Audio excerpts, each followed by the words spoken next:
কত করছিলি সব কি খাতা উঠাইছস? টাইম টু টাইম খাতা লিখে রাখিস। আপা আপনি টেনশন করেন না, কালকে 10,000 টাকার বেচা কিনা করছি, সমস্যা নাই, সব খাতায় উঠে রাখছি।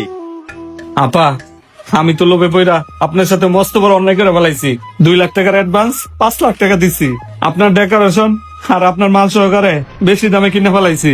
আমি তো এখন লসে পড়ে গেছি আপা। আমি ব্যবসায় এত টাকা ইনভেস্ট করি, তারপরে কোনো উন্নতি করতে পারি না। এর কারণটা কি আমার একটু কইবেন? ভাই আসল কথা কি, আমার ব্যবসা আমি পরিচালনা করি না, আমার ব্যবসা পরিচালনা করে আমার ছোট ভাই। এই ব্যবসার আসল মালিক হলো আমার ছোট ভাই। আমাদের এরকম আরো 8টা দোকান আছে। আমার ছোট ভাই আসার সময় হয়ে গেছে, ওই যে আইছে।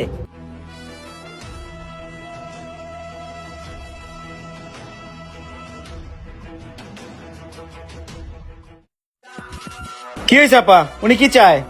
আরে ভাই আমাদের ব্যবসা এত উন্নতি কিভাবে হয় উনি জানতে চাইতেছে, একটু বুঝাই ক। তাই হিংসা লাগে? এটা এই বান্দরটা না যে 1 লাখ টাকার দোকানের অ্যাডভান্স 5 লাখ টাকা দিছে? হ ভাই। হ্যাঁ আরে গাধা, আমি 400 টাকা 3 পিস তোর কাছে 500 টাকা বেচেছি। তুই কি মনে করছো দোকানতে বাইরে করে আমার খুব লাভবান হয়ে গেছস? না, তুই নিজের বাস নিজেই লইছ। বেশি লোভ করতে গেছস না, ধরা খাইছস। কি এখন বেচা কি নয় না, লস খাইতেছ? লস তো খাবি, কেনারতে মালের দাম ধরছি বেশি, লস খাবি না।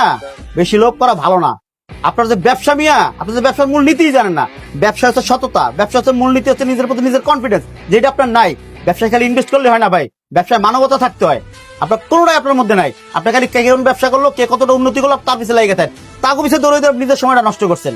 ভাই ব্যবসা করতে হলে ব্যবসায়িক মাইন্ড থাকতে হইব, ব্যবসার থিঙ্কিং থাকতে হইব, ব্যবসার মধ্যে মন দিতে হইব, যেটা আপনার কোনোটাই নাই।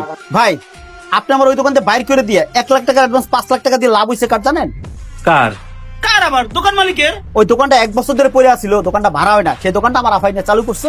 এখন 1 লাখ টাকা অ্যাডভান্স করে, তারপর কিছু 5 লাখ টাকা অ্যাডভান্স, 4,000 টাকার পর আপনি 10,000 টাকা করছেন। ভাই বাস্তব আমরা নিছি, আপনিও নিছেন, যেটা আপনি মোটেও কাজটা ঠিক করে নাই। আজকাল আমরা সামান্য দোকানদারা কিসের জন্য বিপদে পড়ে জানেন? এইসব কারণে। মালিকের তো ফায়দা হয় না, মালিক দোকান দিয়ে বসে মাসে মাসে অ্যাডভান্স নেয়, মাসে মাসে ভাড়াটা বাড়ায়, শেষ। এই আপনার আমার কামড়া কামড়ের কারণে মালিক এই সুযোগটা পায়। এই সুযোগটা আপনি দিচ্ছেন, আমরা দিছি, এটা আসলে উচিত না। এখন থেকে ভাই নিজের প্রতি ব্যবসায় মন দেন, নিজের প্রতি ব্যবসা করেন, আর এই সুযোগটা কাউকে দিবেন না। তৃতীয় পক্ষ কেন ঢুকাইবেন ভাই?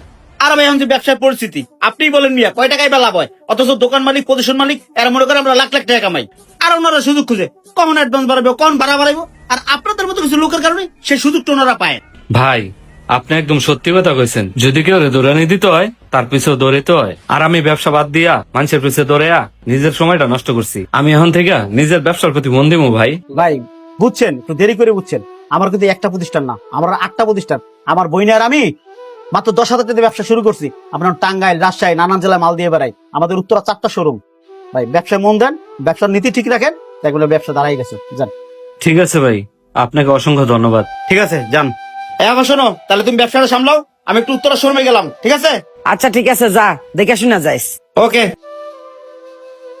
হ্যালো বন্ধুরা, এই ভিডিওটি বানানোর একটি উদ্দেশ্য দোকানের অ্যাডভান্স নিয়ে। কিছু কিছু দোকান মালিক আছে, তাদের দোকানের এমন ভাড়া ডিমান্ড করে বা এমন অ্যাডভান্স চায় যেটা একটা সাধারণ দোকানদারের দিতে অনেক কষ্ট হয়, আর তারা এই মোটা অঙ্কের অ্যাডভান্স বা ভাড়া দাবি করার সাহস পায় আপনার আমার প্রতিযোগিতার কারণে।